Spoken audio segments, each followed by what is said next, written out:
have an incredible speaker. She's a patriot and a citizen just like you. Sonnie Johnson from Virginia.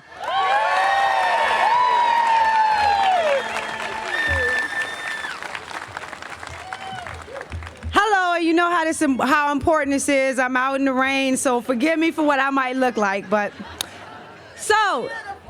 thank you. All right.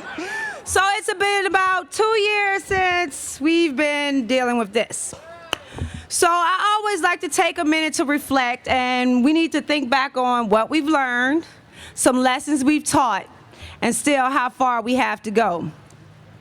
So what have we learned? We learned why Obama thought it was so important that 26-year-olds stay on their parents' insurance. Because in his economy, there are no jobs for them to buy their own. But it also leaves them the time and energy to go and find something to occupy.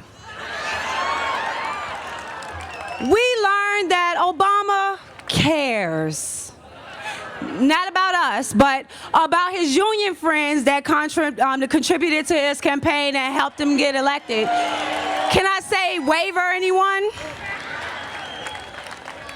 We learned that when Nancy Pelosi said that we had to pass the bill to find out what was in it, she was talking to civilians and HHS as they make up the rules as they go, or maybe to the CBO as they find $1 billion worth of spending here or $1 billion there. But hey, what's $1 trillion between friends? It's not like we have to write a budget or anything like that, so.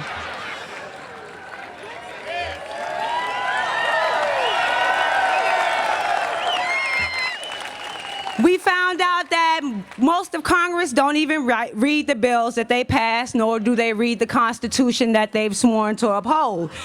You know, the pesky little freedom of religion and those pesky little Americans who hold on to their faith rather than free stuff. What's wrong with them?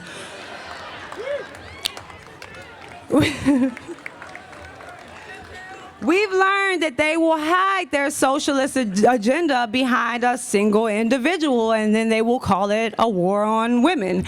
But since I don't play their game, we're just going to ignore, I'm entitled to free birth control, girl.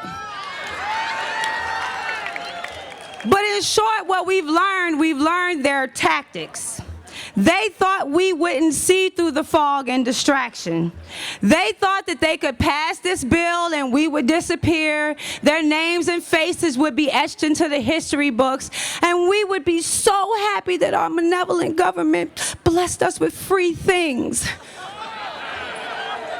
They were wrong. We decided that we would teach them a few of our lessons. So we taught an overbearing, overzealous, big government that we, the people, still exist. And since they don't want to read the Constitution, we figured we'd kind of help them out. And we peacefully assembled. And we demanded that the government redress our grievances.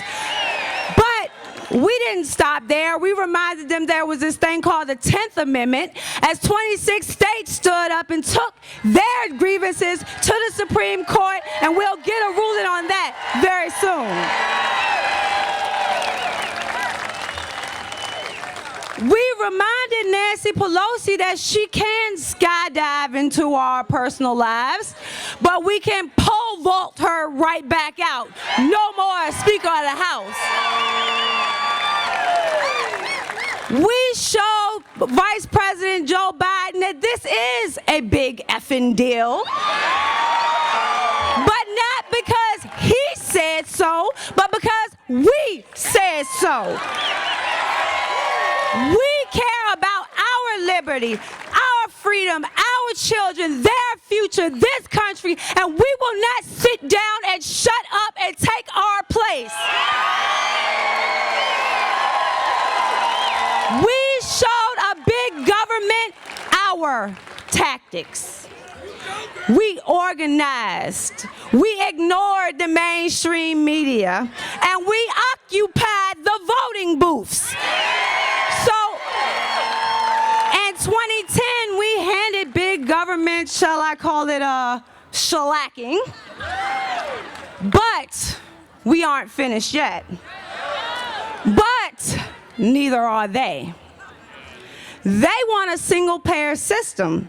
And if we do not repeal this bill, they will force every business out of health care until they get what they want. See, they don't mind the small steps of progress. So we must introduce them to the roadblock of liberty and say, not another step. We must introduce them to the roadblock of fiscal sanity and say, not another $1 trillion. We will introduce them to the roadblock of we the people and say, do not tread on me. We must stick to our tactics and not play their games. That means that we're going to maintain the House, we're going to capture the Senate, and we're going to put someone new into the White House. And how did they say it? Repeal this bill.